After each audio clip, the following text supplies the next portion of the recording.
ጤና ይስጥልን የከበረ ሰላምታችን በመላው ዓለም ሆናችሁ ቃል ስፖርት ዩቲዩብ ቻናላችንን ለምትከታተሉ አድማጮቻችን ድረስ ብለናል። ከእናንተ ከሆነ ቃል ስፖርት ዩቲዩብ ቻናል ለዚህም ሰዓት መርጠን ያሰናዳላችሁን ስፖርታዊ ጥንቅሮች በቅደም ተከተል እያደረስናችሁ ቆይታ የምናደርግ ይሆናል። እስከ ፕሮግራማችን ፍጻሜ ቆዩን። ላይክ፣ ሰብስክራይብ፣ ሼር ማድረግ እንዳይረሳ። በሀሳብ መስጫ ሳጥናችን ላይ ሁሌም ድጋፋችሁን ስለምትገልጹልን፣ ሀሳብ አስተያየት ስለምትልኩልን፣ እንደ ግብአት እንድንወስዳቸው መረጃዎችንም ስለምታጋሩን ዝቅ ብለን አመስግነናል። ለ100,000 ሰብስክራይበር ጉዟችን አሁንም እንደቀጠለ ነው።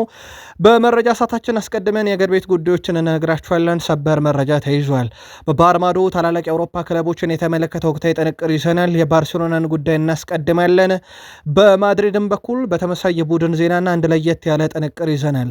ከዛ በተጨማሪ የዓለም ዋንጫ ዛሬም አጀንዳችን ነው። ልዩ ጥንቅራችን ተይዟል።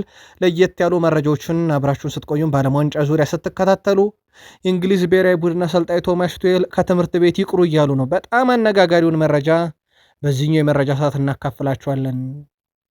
በተወዳጁ የእንግሊዝ ፕሪሚየር ሊግ በርከት ያሉ የተጠናቀቁ ዝውውሮች አሉ። በአጫጭር ስፖርታዊ መረጃዎቻችን አስቀድመን እናነሳቸዋለን። ከዛ ውጭ የሚጠበቁ ድርድር ላይ ያሉ የተጫዋቾች ዝውውር፣ የአሰልጣኝ ሹመትም የተመለከተ ተጨማሪ ጥንቅሮችን ይዘናል። የቶትንሃም ነገር እጅግ በጣም አስገራሚ ነው። ተጨማሪ መረጃ ልናነሳበት በዚህኛው የመረጃ ሰዓት ይዘን መተናል።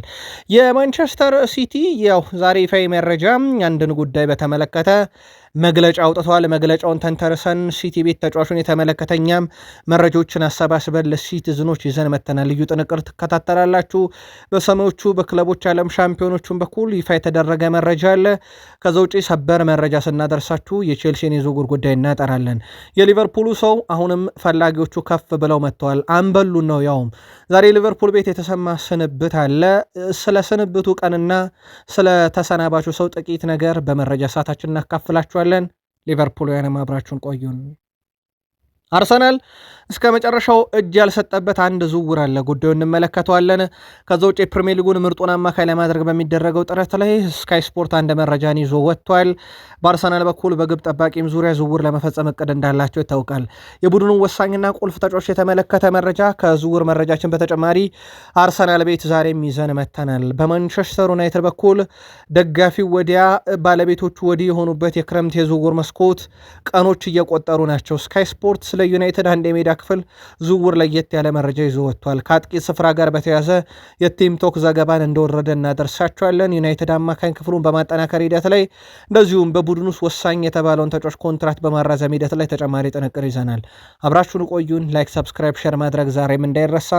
በሀሳብ መስጫ ሳጥናችን ላይ ለምትልኩልን ሀሳብ አስተያየቶች እጅግ አድርገን አመስጋኞች ነን። ቃል ስፖርት ዩቲዩብ ቻናል ተጀመረ። አብራችሁን ቆዩን። በሀገር ቤት እንጀምር። የኢትዮጵያ ፕሪሚየር ሊግ የ38ኛ ሳምንት 3 ጨዋታዎች ወራጁን አንዱን ለመለየት በተመሳሳይ ሰዓት ጀምረው ነበረ። በተመሳሳይ ሰዓት የተጠናቀቁት ግን በዝናብ ምክንያት ነው። ዝናብ ገጭ የሚያደርገው ፕሪሚየር ሊጋችን ወልዋሎ አዲግራት ዩኒቨርሲቲ ከቅዱስ ጊዮርጊስ ባደረጉት ጨዋታ 1-1 ተጠናቀቀ። ለወልዋሎ አዲግራት ዩኒቨርሲቲ ኮንካሂያቪዝ በፍጹም ቅጣት ምት 34ኛው ደቂቃ ላይ ቅዱስ ጊዮርጊስን አስቀድሞ ፍጹም ጥላሁንም በተመሳይ በፍጹም ቅጣት ምት 12ኛው ደቂቃ ላይ መሪ አድርጎ ነው ጨዋታው በስተመጨረሻም 1-1 በሆናቸው ውጤት የተጠናቀቀው። ከዚህ ጨዋታ ቀጥሎ ከዚህ ጨዋታ ጋር በተመሳሳይ ሰዓት የነበረው ጨዋታ ደግሞ የአዳማ ከተማና የሐዋሳ ከተማ ጨዋታ ነበረ። አዳማ ከተማ 3-2 ረቶ የራሱን ድል በራሱ ወስኗል። የአዳማን 3 የድል ግቦች አህመድ ሁሴን 9ኛውና 18ኛው ቢኒያም አይተን 24ኛው ደቂቃ ላይ ግቦቹን ሲያስቆጥሩ ለሐዋሳ ከተማ ጌታነህ ከበደ 19ኛው እስራኤል ሰማያት በ60ኛው ደቂቃ ነበረ ኳስና መረብን ያገናኙት። ተጠባቂው ሌላኛው ጨዋታ በተመሳይ 9 ሰዓት የጀመረው የሸገር ከተማና የሽረ ምድረ ገነት ጨዋታ ነበረ። ጨዋታው በሸገር ከተማ 2-0 አሸናፊነት ተጠናቋል። ቢኒያም ፍቅሩ 71ኛው ደቂቃ ላይ፣ ይስሐቅ ገብረ ኢየሱስ 90ኛው ደቂቃ ላይ ነው ኳሱን ከመረብ ማገናኘት የቻሉት። ውጤቶቹ አንዳቸው የሚነግሩን ነገር አለ። የሽረ ምድረ ገነትን ከፕሪሚየር ሊግ ስንብት በ2010 የውድድር ዓመት ወደ ፕሪሚየር ሊጉ አድጎ ላለፉት ዓመታት በዋናው ሊግ ቆይታ ያደረገው ሽረ ምድረ ገነት በዛሬው ዕለት በሸገር ከተማ ሽንፈት ከገጠመው በኋላ ከፕሪሚየር ሊጉ ስንብቱ ተረጋግጧል። በኢትዮጵያ ፕሪሚየር ሊግ ሲሳተፉ የነበሩት ሽረ መድረገነት፣ ድሬዳዋ ከተማ፣ መቀለ ሰባ እንደርታና አርባ ምንጭ ከተማ በይፋ ተሰናብተዋል። እንደ አምናው ዘንድሮ ወድቆ የሚተርፍ ቡድን እንደማይኖር ፕሪሚየር ሊጉ በኦፊሻል ገጹ አሳውቋል። ስለዚህ እነኚህ የወረዱ ክለቦች መውረዳቸው 100%ም በፌዴሬሽኑ የተረጋገጠ ነው። እንዳምነው የሚተርፍ የለም። ሁለት ታዳጊዎች አሉ። ቀጣይ ዓመት የኢትዮጵያ ፕሪሚየር ሊግ በ18 ቡድኖች እንደሚቀጥል ይታወቃል። የባህር ማዶ መረጃችንን ከባርሴሎናን ጀምር። ላሚን ያማል በፍርሃት ከተጫወትክ በጣም መጥፎ ነገር በስተመጨረሻም ይከሰታል። እናም ያለ ፍርሃት ነው እያንዳንዱን ጨዋታ ማድረግ ያለብን። ከዛ ውጪ በእያንዳንዱ ጨዋታ ላይም ራሴን ዝግጁ አደርጋለሁ፣ አሁንም ዝግጁ ነኝ ብሏል። ከላሚን ያማል ጋር በተያያዘ አንድ ጥያቄ ቀርቦለት ነበረ። ባርሴሎናና ሪያል ማድሪድ ድል ያደረገ የመጀመሪያ ኤል ክላሲኮ ጨዋታ ላይ ተጠይቆ ነበረ የቤርናቤው ጨዋታ ላይ እና ድል እንደሚያደርጉ ያ በጣም ቀላል እንደሆነ ተናግሮ ነበረ። በኋላም ላይ ካርቫሃል ምላሽ የሰጡበት ጨዋታ ነበረ። በጨዋታው ላይ በእርግጥ አንድም የተናገረው ካርቫሃልን ነበረ።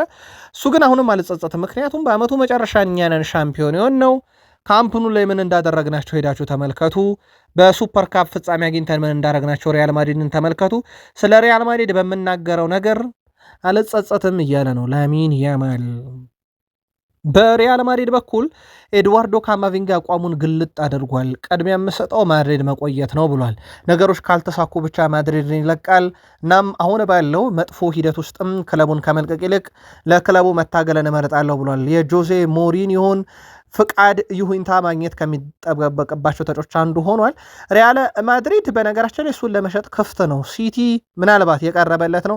እስካሁን ሲቲ ከውሳኔ ያልደረሰም። ካማቪንጋ ግን በግሉ ባይፈልግም ሪያል ማድሪድ ገዢ ከመጣ አይኑን አያሽም። ዛሬ አንድ ጉዳይ ተመለከትን። የባየርኑ ፕሬዚዳንት ሃቤርት ሃይነር ከፍሎሬንቲኖ ፔሬዝ ጋር በሳንቲያጎ ቤርናቢዮ ሪያል ማድሪድ የገነባውን አንድ ዩኒቨርሲቲ ሲያስመርቅ ተገናኝተዋል። በፕሮግራሙ ላይ የተገናኙት በእርግጥ በሌላ ፕሮግራም ነው፣ ግን በኦሊሴ ጉዳይ ሁለቱ አካላት ንትርክ ላይ እንዳሉ ይታወቃል። እንገዛዋለን አንሸጥም የሚል በሁለቱ አካላት መካከል ምናልባት የነበረ ውይይት ከነበረ ግን በቀጣይ መረጃ አጣርተን እናመጣዋለን። አትሌቲኮ ማድሪድ ወደ ዝውውሩ ገብቷል ተብሏል። ሜሰን ግሪንውድን ወደ ማስፈረም ሮማ በጣም የቀረበው ክለብ ነው። የስፔኑ ክለብ አትሌቲኮ ማድሪድ ተወካዮቹን ማግኘታቸው ተረጋግጧል።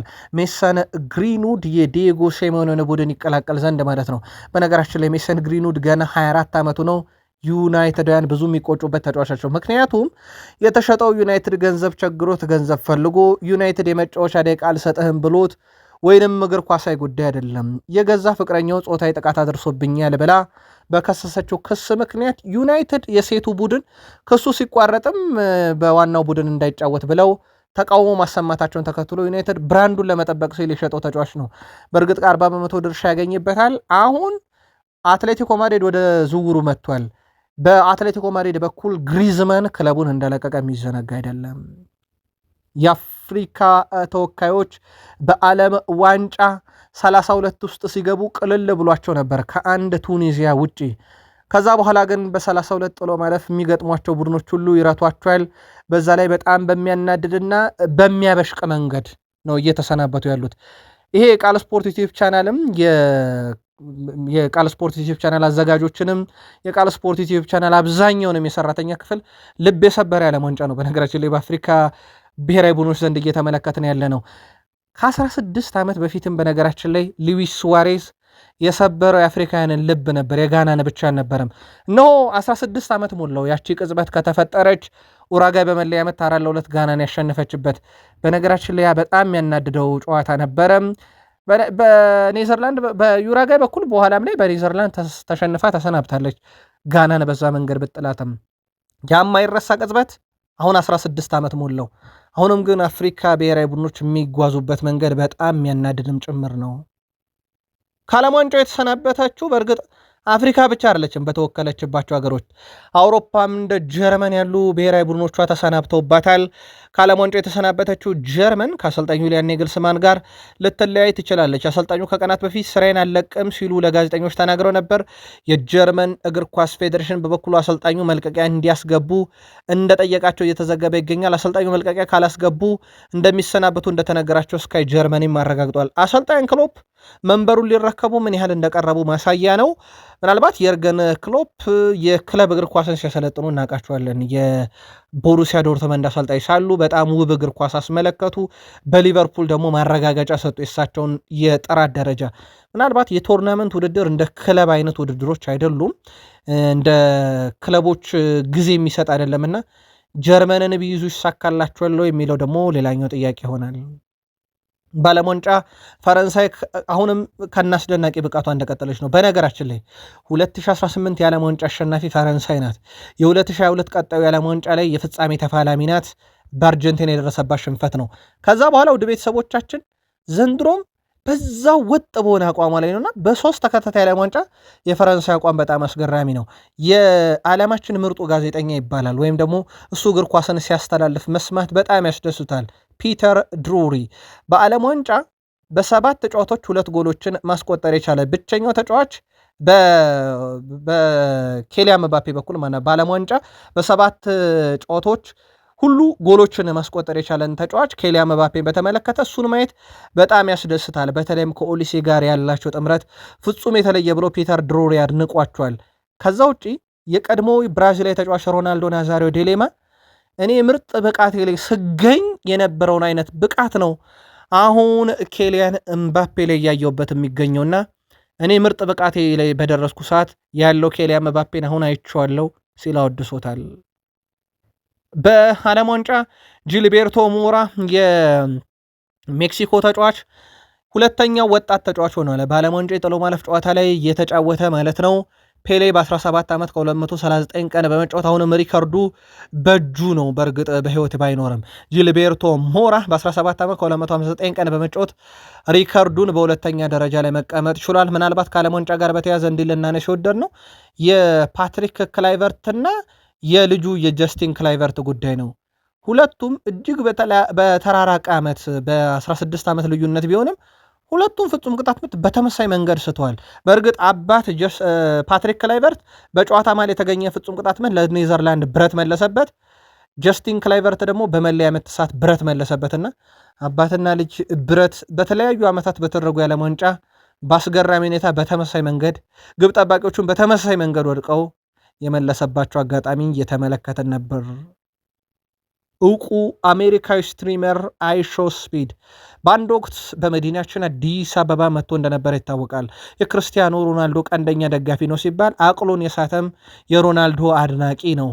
ሳይወድ በግዱ ወደ ካናዳ አምርቷል። ውድ ቤተሰቦቻችን እንደሚታወቀው ወደ ካናዳ አይሄድም። ስፒድ በአንድ ቀጥታ ስርጭት ላይ አያቱ በካናዳ ወታደር እጅ ስለተገደሉ ወደዛ ፈጽሞ እንደመሄድ አሳውቆ ነበር። ኢትዮጵያ እንኳን ቢመጣም ማለት ነው።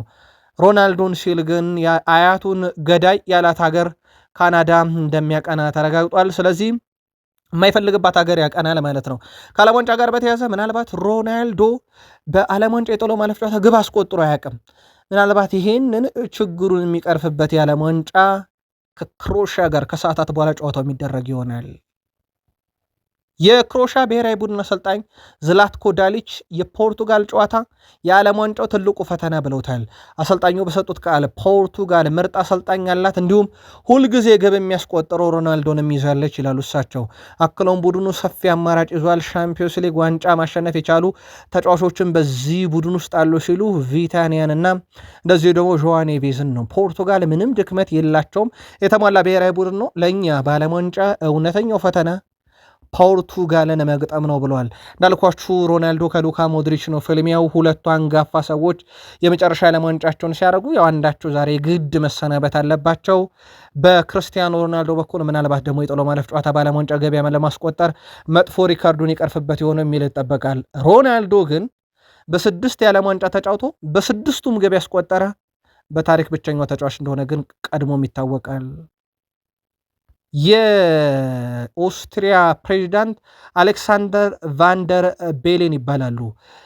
ለተመዘገበ ውጤት እንኳን ደስ ያላችሁ እስካሁን ሌርንበት ብሏል። ጠንክሮ መስራትና ዓላማ ላይ ማተኮር ለውጥ እንደሚያመጣ አሁን ብሔራዊ ቡድናችን አረጋግጧል ብሏል። አክለውም አሁን ጠንካራ ተጋጣሚ ከፊታችን አለ የሚሉት እሳቸው ፕሬዚዳንቱ ብሔራዊ ቡድኑ ከዚህ በኋላ እንደሚሄድበት ርቀት የምናበረከትለት ነገር ይኖራል ብሏል። የቡድኑ አምበል ዴቪድ አላባ ቀላል ባይሆንም በውድድሩ ለመቆየት እንፋለማለን ብሏል። ማርክ አርናቶቪችም ክቡር ፕሬዚዳንት እናመሰግናለን፣ እንዲሁም ደጋፊውን ለማሸነፍ የቻልነውን እናደርጋለን ሲሉ ለደጋፊውን ለማሸነፍ የቻልነውን እናደርጋለን ብሏል። የኦስትሪያና የስፔን ጨዋታ ግን ለኦስትሪያ በየትኛውም አጋጣሚ ቀላል ጨዋታ ባይሆንም ግን በዓለም ዋንጫ ላይ ብዙ ክስተት እያየን ነውና ምናልባት አንዳንድ ክስተቶች ውስጥ አንዱ ጨዋታ ሊሆን ይችላል። የእንግሊዝ ብሔራዊ ቡድን አሰልጣኝ ቶማስ ቱሄል ለወላጆች አነጋጋሪ መልእክት አስተላልፈዋል። አሰልጣኙ ከሜክሲኮ ጨዋታ በፊት እንግሊዛውያን ወላጆች እባካችሁን ልጆቻችሁን ከትምህርት አስቀሩ ይላሉ። ደግሞም እሳቸው ሰበብ ፈልጉ ይላሉ። ሰበብ ሰጥታችሁ ልጆቻችሁን ሁሉ ከትምህርት ቤት አስቀሩና የእንግሊዝና የሜክሲኮን ጨዋታ እንዲያዩ አድርጉ እያሉ ነው። ዓለም ዋንጫ በ4 ዓመት ነው የሚመጣው ያሉት ቶማስ ቱሄል ስለዚህ በእግር ኳሱ ውስጥ እንዲያድጉና ጨዋታውን እንዲከታተሉ ትምህርት ቤት ፍቃድ ጠይቁ፣ አንፈቅድም ካሉ ሰበብ ፈልጋችሁ ልጆቹን አስቀሩ እያሉ ነው ቶማስ ቱሄል። የእንግሊዝ ብሔራዊ ቡድን አሰልጣኝ ቶማስ ቱሄል ከዛ በተጨማሪ ሌላ በጣም የሰጡት አነጋጋሪ ሀሳብ በዚህ አጭር ጊዜ በሜክሲኮ ከባህር ጠለል በላይ ካለ ከፍታ ጋር መላመድ አንችልም፣ ጊዜ ይወስዳል ብለዋል። ከፍታው ትልቅ መሰናከል ይሆንብናል ያሉት አሰልጣኙ ነገር ግን ለፈተናው ዝግጁ ነን፣ በእርግጠኛ ላይ ሌሎችም ፈተና ይኖራሉ ብለዋል። እንግሊዝ ሩብ ፍጻሜን ለመቀላቀል ከሜክሲኮ ጋር በታሪክ ዜትካ ስቴዲየም ላይ ጨዋታ እንደምታደርግ ይታወቃል። ቃል ስፖርት ላይ ናችሁ ውዶቻችን። የተመራረጡ ስፖርታዊ ጥንቅሮችን እያጋራናችሁ እንገኛለን። ከተወዳጁ የእንግሊዝ ፕሪሚየር ሊግ ወዳገኘናቸው የዕለቱ ጥንቅሮቻችን ሻገር አብራችሁን ስትቆዩን ላይክ፣ ሰብስክራይብ እና ሼር አድርጉን። ለ100 ሺህ ሰብስክራይበር ጉዟችን አጋርነታችሁ ዛሬም ይቀጥል። በዝውውር መስኮቱ መረጃን ጀምር። ሻምፒዮንሺፑ ክለብ ሚድልስቦሮ ላይ ሲጫወት እናውቀዋለን። በጣም አስደናቂ አማካይ ስፍራ ተጫዋች ሃይደን ሄከን በዛሬው ዕለት በይፋ የኤቨርተን ተጫዋች ሆኗል። በእርግጥ አስቀድሞም ዝውውሩ እንደተጠናቀቀ ነግረናችሁ ነበር። ኤቨርተን ዛሬ ይፋ አድርጎታል። በርንማውዝ ለጁኒየር ክሩፒ ሽያጭ ከ80 ሚሊዮን ፓውንድ በላይ ፈልጋለሁ፣ ከዛ በታች ለመቀበል ዝግጁ አይደለውም ብሏል። በእርግጥ የወቅቱ የዝውውር ገበያ ኢንፍሌሽን አለው በሚል በርካቶች እየገለጹት ነው። እናም ግሽበት አሳይቷል እያሉ ነው። የዋጋ ግሽበት አለው እያሉ ነው። በርካታ ክለቦች አሁን ተጫዋቾቻቸው ዝቅተኛ መሸጫ ዋጋው 80 ሚሊዮን ፓውንድ በላይ እንደሆነም ይታወቃል። በርንማውዝ አጥቂውን አልቫሬዝ ሮድሪጌዝን ከኤልቼ ለማስፈረም ከስምነት ደርሰዋል። 18 ሚሊዮን ፓውንድ ክፍያ እየታየ የሚጨምር 7 ሚሊዮን ፓውንድ አጠቃላይ 25 ሚሊዮን ፓውንድ ይከፍላሉ። ሪያል ማድሪድ ባለፈው ክረምት ለኤልቼ ሲሸጡት ስምነቱ ላይ ከማንኛውም ዝውውር ክፍያ 50 በመቶ ይቀበላሉ። የ5 ዓመት ውል ይፈርማል ተብሏል በበርንማውዝ ቤት። ከዛ ውጭ በፉልሃም በኩል የቀድሞ የሪያል ማድሪድ አሰልጣኝ የነበረው አልቫሮ አርቤሎአ በሊቨርፑል መጫወቱን ጥቀስልን ተብሏልና በሊቨርፑልም ተጫውቷል። በሪያል ማድሪድ ብቻ አይደለም፣ በአሰልጣኝነት ደግሞ በሪያል ማድሪድ ዋናው ቡድን እናውቃቸዋለን። አሰልጣኙ በእንግሊዝ የስራ ፍቃድ ደብዳቤ እስኪያገኙ ይጠበቃል ተብሏል። ካገኙ በይፋ የፉላም አሰልጣኝ ይሆናሉ። ከዛ በፕሪሚየር ሊግ የመጀመሪያ ጨዋታ በክራቨን ኮቴጅ የለንደን ደርቢ ቼልሲ ከፉላም ይፋለማሉ። አልቫሮ አርቤሎአ ማለት ሪያል ማድሪድ ዣቪ አሎንሶን ሲያባረር መንበር የወረሱ ናቸው። እሳቸውም ግን መንበሩ አልሞቃቸውም፣ ንቅንቅ አድርጎ እንግሊዝ ሊያመጣቸው ነውና ከመጡ ሁለቱ ወንበር አልሞቅ ያላቸው በሪያል ማድሪድ ዣቪ አሎንሶና አልቫሮ አርቤሎአ በለንደን ደርቢ የመጀመሪያ ፍልሚያቸውን ሊያደርጉ ይችላሉ። ቶትንሃም የማቲያስ ፈርናንዴዝን ዝውውር አጠናቆ ይፋ አድርጓል። ለቶትንሃም ፍርማውን ያኖረው ፖርቱጋላዊ አማካይ ማቲያስ ፈርናንዴዝ ሊጉን ለማሸነፍ ፈልጋለሁ ብሏል። የፕሪሚየር ሊጉን ዋንጫ ለማሸነፍ እንፋለማለን፣ ፈተናው አንደኛ ሆኖ ማጠናቀቅ ነው ብሏል። በፕሪሚየር ሊጉ ቶትንሃም እንዲቀላቀል ትልቁ ምክንያት አሰልጣኝ ሮቤርቶ ዲዘርቢ መሆናቸውን ይናገራል። በነገራችን ላይ ማቲያስ ፈርናንዴዝ ማለት በፕሪሚየር ሊግ በአማካይ ስፍራ ላይ እየተጫወቱ 100 ሲደመር ታክሎችን የፈጸመ 100 ሲደመር ፖሴሽን ድል ያደረገ ከ30 በላይ ግብ ዕድሎችን በጣም ነው የፈጠረ ተጫዋች ማቲያስ ፈርናንዴዝ ነው። ከዚህ ጋር ተመሳይ ቁጥር ያለው ኤሊዮት አንደርሰን ነው። ማቲያስ ፈርናንዴዝ በዌስትሃም ዩናይትድ ይጫወት እንጂ በፕሪሚየር ሊጉ እንዲህ አይነት ጥራት ያለው የአማካኝ ስፍራ ተጫዋች ነበረና ለመቀላቀሌ ምክንያት ሮቤርቶ ዲዘርቢ ናቸው ብሏል። ጣሊያን አማካኝ ሳንድሮ ቶናሊን በነገራችን ላይ ወደ ቶትናም የሚያደርገውን ዝውውር ለማጠናቀቅ ለንደን ከደረሰ በኋላ በጋዜጠኞች ፊት ቀርቦ ነበርና ለአዲሱ ጅማሮ መዘጋጀቱን የገለጸው ቶናሊ ቶትናምን ለመቀላቀል ምክንያት ዲዘርቢ ነው ብሏል። እሱም በዝውውሩ የእሱ ሚና ትልቅ ነው ያለው ቶናሊ ከእሱ ጋር ለመስራት በጣም ጓጉቻለሁ ሲል ተደምጧል። ቶትናም ሳንድሮ ቶናሊን በ100 ሚሊዮን ፓውንድ ለማስፈረም ከስምምነት ከደረሱ በኋላ በጣም አነጋጋሪ ዝውውር ነበር። ዛሬ የሕክምና ምርመራውን አድርጓል። እንግዲህ ማቴዎስ ፈርናንዴዝን አስፈረሙ፣ ሳንድሮ ቶናሊን አስፈረሙ። አሁን ቡድኑን ብናየው በጣም የተሟላ ነው። በነገራችን ላይ አሁን በቀጣይ ሳቪኖን ዝውውር ለመጨረስ ገበያ ይወጣሉ ተብሎ ይጠበቃል። ኬንስኪን ኮንትራት አራዝመዋል። ሮበርትሰንን በግራ ፓሮን በቀኝ ተመላላሽ፣ ሴኔስና ቫንሂክን በመሃል ተከላካይነት፣ ቤንታንኩርን 6 ቁጥር ቦታ፣ ቶናሌና ፈርናንዴዝን መሃል ላይ ያጣምራሉ። ኩዱስ ቀኙን ይዛል። ሳቪኖ ከተሳካ ግራውን፣ ከዛ ውጪ 9 ቁጥር ላይ ሶላንኪ አለ። ቡድኑ ሲታይ ለዋንጫ ምን ያንሷል የሚያስብል ነው። የሳቪኖን ዝውውር የሚያጠናቀቁ ከሆነ ደግሞ በጣም አስደናቂውን ቶትናም ቀጣይ ዓመት እንድናይም ሊያደርገን ይችላል። ማይሰር ሲቲ እኔም ማጠናቀቅ ያለው ብሏል። የኤሊዮት አንደርሰንን ዝውውር የ5 ዓመት ኮንትራቱን በዛው በአሜሪካ ነው ያስፈረሙት። የ23 ዓመቱ አማካይ ደርሰን ዝውውሩን በዛው በአሜሪካ ሲያጠናቀቅ በእንግሊዝ ብሔራዊ ቡድን ውስጥ መኖሩ ነው በዛው በአሜሪካ ሁሉ ነገር እንዲጠናቀቅ የሆነው። ያው አስቀድሞ እንደተነገረው በ116 ሚሊዮን ፓውንድ ነው ያለቀው። 300,000 ፓውንድ ሳምንታዊ ደሞዝንም ያገኛል። ፕሪሚየር ሊጉ ኤርሊንግ ሃላንድ ቁጥር 1፣ ቨርጅል ቫንዳይክ ቁጥር 2 ተከፋይ ካለም በኋላ ቁጥር 3ቱ ተከፋይ አሁን በማንቸስተር ሲቲ ቤት የሚገኘው ኤሊዮት አንደርሰን ይሆናል ማለት ነው።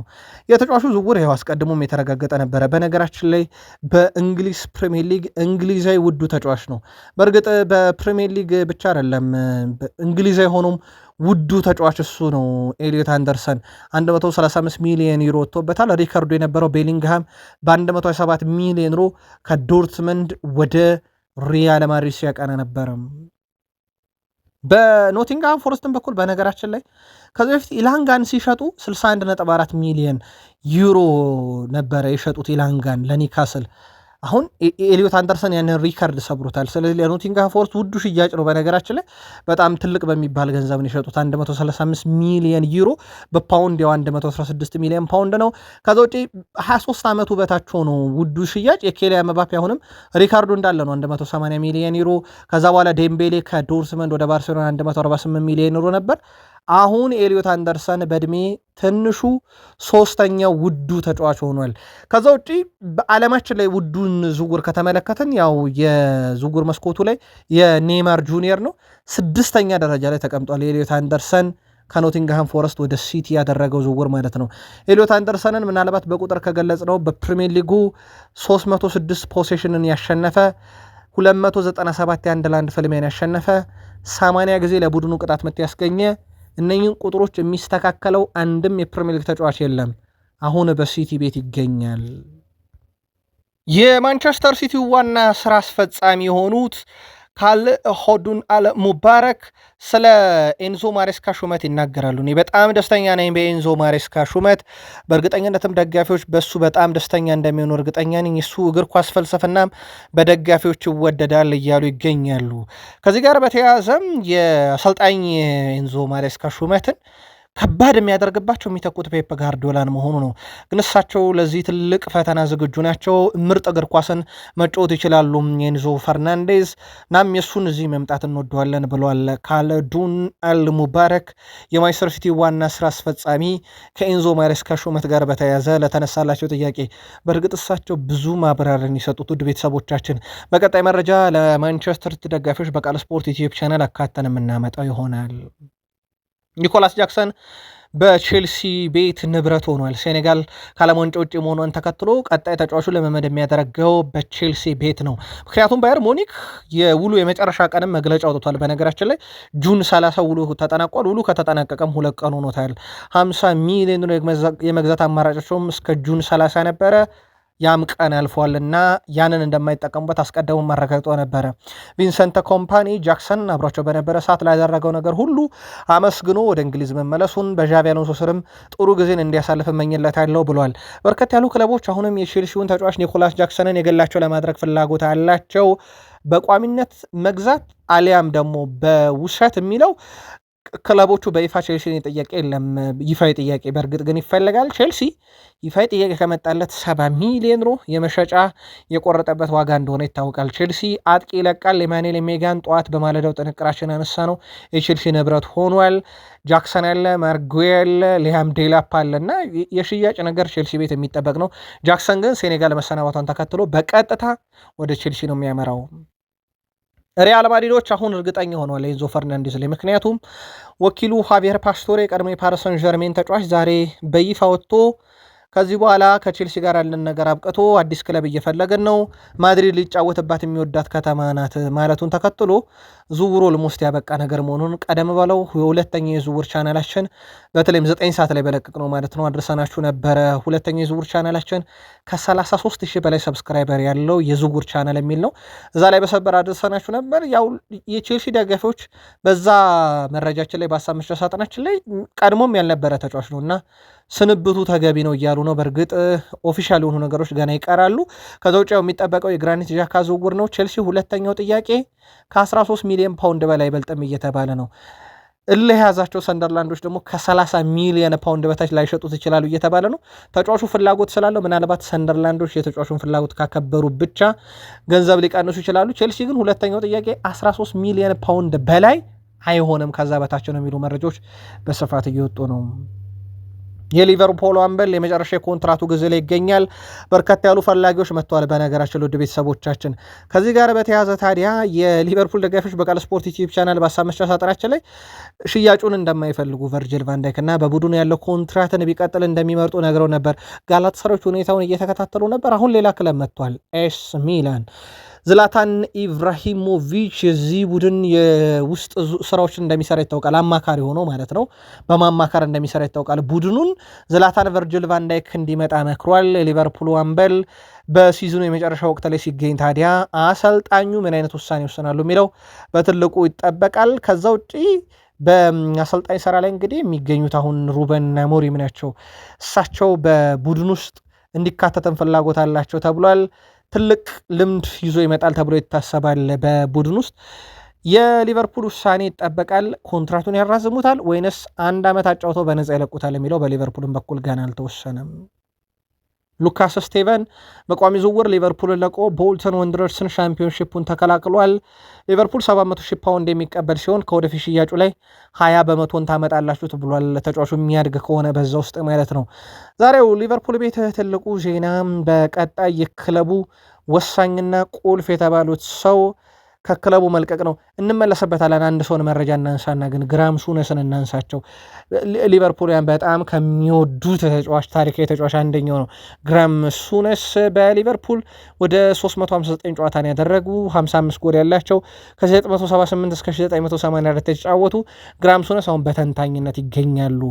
5 ፕሪሚየር ሊግ፣ 3 የሻምፒዮንስ ሊግ ዋንጫ፣ 4 ካራቦ ካፕ፣ 1 ኮሚቲ ሺልድ ከሊቨርፑል ጋር አሳክተዋል። ግራም ሱነስ የሊቨርፑል ታሪካዊ 6ኛ ተጫዋች ተብለው በዛሬው ዕለት ተመርጠዋል። ተሰናባቹን ሰው እናንሳቸው። ሪቻርድ ሂውዝ በሊቨርፑል ቤት ያላቸው ቆይታ ያበቃል። ምናልባት ወደ አረቡ ዓለም ያመራሉ ተብሎ ይታሰባል። ሪቻርድ ሂውዝ ዝውውሩ ከተጠናቀቀ በኋላ ወይም የክረምት የዝውውር መስኮት በይፋ ከተዘጋ በኋላ ነው ግን ሊቨርፑልን የሚሰናበቱት ማለት ነው። ከዚህ ጋር በተያያዘ ውድ ቤተሰቦቻችን እሳቸውን ጥቂት ነገር እንበል። ለሊቨርፑል የጀርባ አጥንት ናቸው ሲባል አርኔ ስሎትን አሰልጣኝ ያደረጉ ፍሬድሪኮ ኬዛ፣ ጀረሚ ፍሪፖንግ፣ ፍሎሪያን ቬርዝ፣ ሜሎሽ ኬርኪዝ፣ ሁጎ ኤኪቲኬ፣ ጆቫኒ ሊዮን፣ አሌክሳንደር ኢሳክ፣ ጀርሚ ጃክዌቴ፣ አሁን ደግሞ አሰልጣኝ አንዲ ኢራኦላን፣ ቀጥሎ ቪክተር ሙኝዝን ወደ ቡድኑ አምጥተዋል። እሳቸው 2 አሰልጣኝ አምጥተዋል። አርኔ ስሎትን ወደ ዋንጫ በልተዋል። በጣም ስኬታማ ነበር ማለት ይቻላል የመጀመሪያ ዓመት። አሁን አንዲ ኢራኦላን በተጫዋች ግን በርከት ያሉ ናቸው። ምናልባት የእሳቸውን ዝውውር እንዴት አገኛችሁ? በተጫዋች ደረጃ ከፍሬድሪኮ ኬዛ እስከ ቪክተር ሙኝዝ የትኛውን የእናንተ ምርጥ? እሳቸው አጠቃላይ ወደ ቡድኑ የመጧቸው ተጫዋቾች ከ491.2 ሚሊዮን ፓውንድ በላይ ወጪ የሚያደርገውባቸዋል። ሪቻርድ ሂውዝ በሊቨርፑል ሳሉ የሸጧቸው ተጫዋቾች ፋቪዮ ካርቫልሆን፣ ሴፕ ቫንደንበርግ፣ ቦቢ ክላርክ፣ ሉዊስ ዲያዝን፣ ዳርዊን ኑኔዝ፣ ያሬል ካንሷ፣ ቤንዶክ፣ እንደ ኦማኒ ኬለር፣ ታይለር ሞርተን እና የመጨረሻ ሽያጫቸው እንግዲህ እሳቸው ትሬንት አሌክሳንደር-አርኖልድ ነው። ያው 10 ሚሊዮን ፓውንድ ለክለቦች ዓለም ዋንጫ ብሎ ሪያል ማድሪድ ለሊቨርፑል የከፈለው ማለት ነው። ወደ 244.6 ሚሊዮን ፓውንድ ለሊቨርፑል ገቢ አግኝተዋል። እሳቸው በነበሩ ሰዓት ኮንትራት የፈረሙት ኮነር ብራድሌ፣ ሳላ፣ ቨርጅል ቫንዳይ፣ ኮዲ ጋክፖ እና ሪያን ግራቨንበርክን ኮንትራት አራዝመዋል። እንዳጠቃላይ እሳቸው ቆይታ በሊቨርፑል ሲጠናቀቅ የመጨረሻ ዝውውራቸው ግን ቪክተር ሙኝዝ እንደማይሆን ይጠበቃል። ሌሎችም ዝውውር ላይ እየሰሩ ነው። ልክ የዝውውር መስኮቱ ሲዘጋ በይፋ ሊቨርፑል ይለቃሉ። የሊቨርፑል የጀርባ አጥንት ናቸው ማለት ማጋነን ግን አይሆንም። አርሰናል በዝውውር መስኮቱ የዩቬንቱሱን ኬነን ያልዲዝን ለማምጣት የሚያደርገውን ጥረት አሁንም አላቋረጥም። በነገራችን ላይ አርሰናል አሁንም ተቀዳሚ ምርጫቸው ባይሆንም ምክንያቱም የዩቬንቱስ ሁኔታ አስተማማኝ ስላልሆነ ተጫዋቹን መሸጥ ስለማይፈልጉ የቱርክ የዓለም ዋንጫ ጉዞም በጊዜ መፈጸሙ አርሰናሎች በዝውውሩ ላይ አንዳች እልባት እንዲያገኙና ዩቬንቱስን ዳግም ለማነጋገር ወይም መደበኛ ጥያቄ ለማቅረብ እድል ይሰጣቸዋል ተብሏል። በዛ ቦታ ላይ በእርግጥ አማራጭ አላቸው። ግን አሁን ትልቁ ችግር አርሰናል ቤት አንድ የወጣው መረጃ አንድሪያ ቤርታ ብቻቸውን የሚወስኑበት ወይም ሚኬላ ማርቲያን አርቴታን ብቻቸውን የሚወስኑበት የዝውውር መስኮት አይደለም። ሁለቱ እየተማከሩ ሁለቱ እየተገባቡ የሚያደርጉት ዝውውር ነው። ከዚህ በፊት ሚኬላ ማርቲያን አርቴታ ያሉት ግማሹ መጥቷል፣ ግማሹ ቀርቷል። አምና ማለት ነው በአንድሪያ ቤርታ ስር። ዘንድሮም ተመሳዩ ነገር ሊሆን ይችላል እየተባለ ነው። አርሰናል ቤት የሚኬላ ማርቲያን አርቴታ የተወሰኑ ምርጫዎች፣ የአንድሪያ ቤርታም የተወሰኑ ምርጫዎች፣ ለአብነት ያክል የቪክተር ዮኬሬሽ የአንድሪያ ቤርታ ምርጫ እንደሆነ ይታወቃል። ኬነን ያልዲዝ በቀጣይነት ወደ ቡድን ይመጣ ዘንድ ደግሞ አርሰናሎች መደበኛ ጥያቄ ያቀርባሉም ተብሎ ይጠበቃል። ኒካስል ቶናሊን አንሸጥም ጉማሬሽን አንሸጥም በሚለው አቋማቸው ናቸው። በነገራችን ላይ የቶናሊ ወደ ቶትናም መዘወር በኋላ ቡድኑ እንዳይዳከም ስጋት ገብቷቸዋል። ገንዘቡ ነገር ግን አማላይ ነው።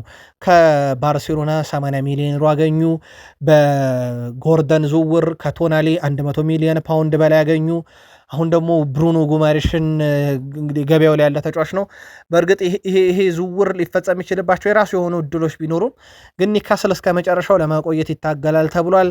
ከዛ ውጭ አርሰናሎች በዓለም ዋንጫ ታሪክ በእድሜ ትንሹ ሁለተኛው በጥሎ ማለፍ ጨዋታ እየተጫወተ የሚገኘው ነው ሜክሲኮን ጊልቤርቶ ሞራን እየተከታተሉ ይገኛሉ።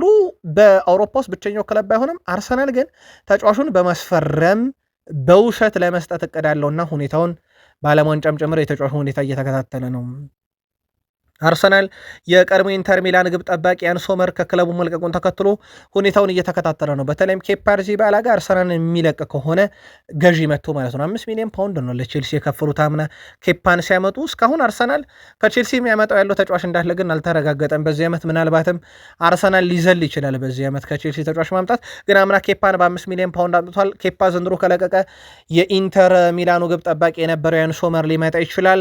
አርሰናል በዝውውር መስኮቱ ላይ በጣም ዘግይቷል በሚለው ጉዳይ ላይ ቶም ካንቶን በፍጹም አርሰናል አልዘገየም፣ በጥንቃቄ የተሞላበት ዝውውር መስኮት በአርሰናል ቤት የተለመደ ስለሆነ ለዛም ነው በርካቶች የዘገየ መሰላቸው እንጂ አርሰናል አልዘገየም። አርሰናል ከዚህም ቀደም የዝውውር መስኮቱ ላይ ተረጋግቶ ተጫዋቾችን የሚያመጣ ነው፣ በተለይም ከሚኬል ማርቲያን አርቴታ ዘመን በኋላ ብሏል። ዴክላን ራይስ እንግሊዝ ከኮንጎ ባደረጉት ጨዋታ ላይ ያው በቀኝ እግሩ ላይ በረዶ ታስሮለት ነበረ። 12 ደቂቃ በጨዋታ ውስጥ በጣም ከብዶትም ነበር። የመጨረሻዎቹ ላይ ምናልባት የዴክላን ራይስ ጉዳይ ከዓለም ዋንጫ በኋላ ሞር የሚያሳስብ ይመስላል። አርሰናል ጉዳዩን እየተከታተል ነው። በነገራችን ላይ ግን ተጫዋቹ አሁን በወጡ መረጃዎች በቀጣይም ጨዋታ የሜክሲኮ ላይ ሊገኝ እንደሚችል እየተጠቆመ ይገኛል። በመርፌ ነው እየተጫወተ ያለው ወይንስ እያገገመ ነው እየተጫወተ ያለው የሚለው ግን በጣም አጠያቂ ጉዳይ ነው። በተከታታይ ጨዋታ ዴክላን ራይስ የህመም ስሜት እየተሰማው መሆኑን ተመልክተናል። ከዛ ውጭ ዛሬ አርሰናል ቤት ሚኬላ ማርቲያን አርቴታ የልብ ጓደኛ የጥብቅ ሰው የተባለው ሳንቲ ካዞሮላ በይፋ ጫማ ሰቅሏል። በነገራችን ላይ ሚኬላ ማርቲያን አርቴታ ሳንቲ ካዞሮላ በጣም የሚወደደው ሰው ነው የሚል ምልከታን በ2022 አንስተው ነበረ። በአርሰናል ቤት ሳንቲ ካዞሮላና ሚኬላ ማርቲያን አርቴታ አንድ ላይ ተጫውተዋል። የኤፍኤ ካፕ ዋንጫንም አንድ ላይ አንስተዋል። ሳንቲ ካዞሮላ በቀጣይ አሰልጣኙ ነው ከሚኬላ ማርቲያን አርቴታ አርሰናል ቡድን ጋር ይሰራል ወይንስ የሚለው ይጠበቃል። የማንቸስተር ዩናይትድ ሰዎች በዝውውር መስኮቱ ላይ እኛን ያልፈለገ አይመጣም ሲሉ የብሩኖም ተመሳይ መሆኑን በቃል ስፖርት ኢትዮጵያ ቻናል በማለዳው ጥንቅራችን ነግረናችሁ ነበር። ዩናይትድን የመሰለ ለዩናይትድ የሚጫወት ይምጣ በሚል የደጋፊው ሁኔታ ደግሞ ኮከብና ምርጥ የተባሉ ዩናይትድ የመረጣቸው ተጫዋቾች ወደ ሌላ ክለብ እየሄዱ ነውና ክለባችን ጠቋሚ ሆኗል በሚል ደጋፊው ደስተኛ እንዳልሆነ ይታወቃል። ከዚህ ጋር በተያያዘ ግን የሰመርቪልን ጉዳይ ልናጠራው ወደደን። ቶትናም ወደ ዝውውር ገበያው ሊገባ እንደሚችል ታውቋል። በሰመርቪል ጉዳይም ላይ የ50 ሚሊዮን ፓውንድ አካባቢ ሊያቀርቡ እንደሚችሉ ከዚህ ጋር በተያያዘ ስካይ ስፖርት ዛሬ በዝውውር መስኮቱ ላይ ሰፊ ትንታኔ ሲያቀርቡ ነበርና የሰመርቪልን ጉዳይም አንስተውት ነበረና የማንቸስተር ዩናይትድ የሰመርቪል ዝውውር ላይ እንዳይንቀሳቀስ ገፍቶም እንዳይሄድ እንዳይተው የሚያደረገው የራሽፈርድ ጉዳይ መሆኑን አረጋግጧል። ራሽፈርድ በዩናይትድ ይሸጥ ይቆይ የሚለው ነገር ገና አልተረጋገጠም፣ አየር ላይ ያለ ጉዳይ ነው። ባርሴሎና ምናልባት ያችን የመጨረሻ ቀን ጠብቄ ዩናይትድ በዝውውር መስኮቱ በመጨረሻ ቀን አማራጭ ሰጠ ይሸጥልኛል በሚል ካልኩሌሽን ውስጥ ነው ያለው ባርሴሎና። ያ ደግሞ ዩናይትድ ፈጽሞ እንደማያደርገው እርግጥ ሆኗል አሁን ላይ። ምክንያቱም የሰመርቪል ዝውውር የራሽፈርድ ዝውውር ላይ ተንጠለጠለ ሆኗል። የዩናይትድ ደጋፊዎች ይሄንንም ሊያውቁት ይገባል እያለ ነው ስካይ ስፖርት። እና ግን ደጋፊው የራሽፈርድን ጉዳይ ክለቡ በጊዜ ልባስ ሰጥቶ ሰመርቪል መምጣት ካለበት በጊዜ እንዲመጣ እንጂ ፍላጎቱ ዩናይትድ መሀል ላይ ቆሞ እንዲጠብቅ የዩናይትድ ደጋፊ ፍላጎት ይሆናል ተብሎ አይታሰብም። የሰመርቪል ጉዳይ ግን የራሽፈርድን ሽያጭ ይጠብቃል። ሌላው በማንቸስተር ዩናይትድ በኩል ቲም ቶክ ይዞት የወጣው መረጃ የኢስማኤል ሳር ሁኔታ ዩናይትድ መከታተል ጀምሯል። የአጥቂ ክፍሉን ለማጠናከር ለዚህ ዝውውርስ በእርግጥ ይሄ በዝርዝር ውስጥ ተካተተ እንጂ ዩናይትድ ድርድር አልደረገበትም። በነገራችን ላይ በዚሁ አጋጣሚ ለውድ አድማጮቻችን የዝውውር ስሞች ሲወጡ አንዳንድ ጊዜ መረጃዎቹን የሚያወጧቸው ወኪሎች ናቸው። ምክንያቱም የወኪል ገቢ ማለት ተጫዋቾች ደሞዝ ሲጨመርላቸው ተከራክረው ከክለቡ ጋር ወይም ደግሞ ተጫዋቾችን ሲያዘዋውሩ ነው እና አንዳንድ መረጃዎች እንዲወጡ ያደርጋሉ። አምናም ዩናይትድ እንዲህ አይነት ነገር ሲገጥመው ነበር። አሁንም ቲም ቶክ ይህን መረጃ ይዞት ወጥቷል። ስሙ ተያይዟል ከዩናይትድ ጋር የሚል የኢስማኤል ሳርን በዓለም ዋንጫው ላይ ድንቅ ነበረ። 4 ግቦችን ከካሜሩናዊ ተጫዋች በኋላ ያስቆጠረ ታሪካዊ ተጫዋች እንደሆነ ይታወቃል። የአጥቂ ስፍራውን ዩናይትድ ማጠናከር ይፈልጋል። ግን የዘርኬዝ ሽያጭ ደግሞ በዚህ በኩል ግድ ይለዋል። ማንቸስተር ዩናይትድ የብራይተኑን አማካይ ካርሎስ ባሌባን እቅድ ባይተውም ግን አይከፍልም ተብሏል። ዩናይትድ አሁንም ይሄ እየተጠየቀ ያለውን በጣም የተጋነነ 100 ሚሊዮን ፓውንድ ዋጋ ለባሌባም አንከፍልም ብሏል ማንቸስተር ዩናይትዶች። በነገራችን ላይ ባሌባ ግን ለየት የሚያደርገው ነገር ዩናይትድን የመረጠ ሰው ነው። ምናልባት ዩናይትድን አንዱና ዋናውን መስፈርት አሟልቷል ዩናይትድ መጮት የሚለውን ግን የዝውውር ሂሳቡን አንከፍልም ብለዋል። ሳንደርበርግ፣ ታይለር አዳምስ፣ አዳም ዋርተን እነ ኦሪዮል ቹዋሚኒ የዩናይትድ የአማካኝ ስፍራ ምርጫ ናቸው። አሁን ደግሞ ወጣቱን ተጫዋች አዮ ቦዋዲንም ማንቸስተር ዩናይትድ በዝርዝር ውስጥ አካቶታል። የዩናይትድ የአማካኝ ስፍራ አማራጮች እየጠበቡ ቢሆኑም ግን በዛው ልክ ደግሞ በርካታ ገበያው ላይ ያሉ አማራጮችንም ዩናይትድ እየተከታተለም ይገኛል። ማንቸስተር ዩናይትድ ደጋፊዎች ከዝውውሩ መስኮቱ ጎን ለጎን የሚጠብቁት የብሩኖ ፈርናንዴዝን ጉዳይ ነው። ዛሬ ዴይሊ ሜል እና ሜን ስፖርት አንድ ይዞት የወጡት መረጃ አለ። ማንቸስተር ዩናይትድ ፖርቱጋላዊን የቡድን አምበል ፈርናንዴዝን ለማራዘም በቀጣዮቹ የፖርቱጋል የዓለም ዋንጫ ጉዞ ላይ የተወሰነ ድርድርን ያደርጋል። ተጫዋቹ በማንቸስተር ዩናይትድ ቤት ያለው ውል በቀጣይ ወር እንደሚጠናቀቅ ይታወቃል። ስለዚህ ዩናይትድ ከዚህ ክረምት በፊት እልባት መስጠት አለበት። ዩናይትድ የመጨረሻ ዓመቱን ኮንትራት ባያራዝም እንኳን ብሩኖን ለቀጣይ ዓመት ይለቋል ተብሎ አይታሰብም። ስለዚህ ብሩኖ ካልፈረመ እንኳን በዩናይትድ ዓመቱን እንደሚጨርስ ተረጋግጧል። ከዚህ ጋር በተያዘ ማንቸስተር ዩናይትዶች ግን ቢያንስ ተጫዋቹን ለተጨማሪ 2 እና 3 ዓመታት ኮንትራት ያቀርቡለታል ተብሎ ይታሰባል። በ400,000 ሳምንታዊ ደሞዝ ይፈርምም ዘንድ ዩናይትድ ከዚህ በፊት ለወኪሉ አቅርቦለት እንደነበረ ይታወቃል። ብሩኖ ጉዳይ ገንዘብ አይደለም፣ ጉዳይ ዋንጫ ነው። ከዩናይትድ ጋር ዋንጫ ማንሳት እፈልጋለሁ ያለው ቃል አይረሳም። ያ ማለት ያው ዩናይትድ በክረምት እንደሚያስፈርማቸው ተጫዋቾችና ራሱ እንደሚያጠናክረው ሁኔታ እንጂ ለገንዘብ ብዬ አይደለም ኮንትራት የማራዝመው ብሎ ነበረ። ዩናይትድ ዳግም ድርድሩን ከፖርቱጋል የዓለም ዋንጫ ጉዞ በኋላ የሚቀጥሉት ይሆናል። ቃል ስፖርት ላይ ናችሁ። ለ100 ሰብስክራይበር ጉዟችን አጋርነታችሁ ይቀጥል። አበቃል።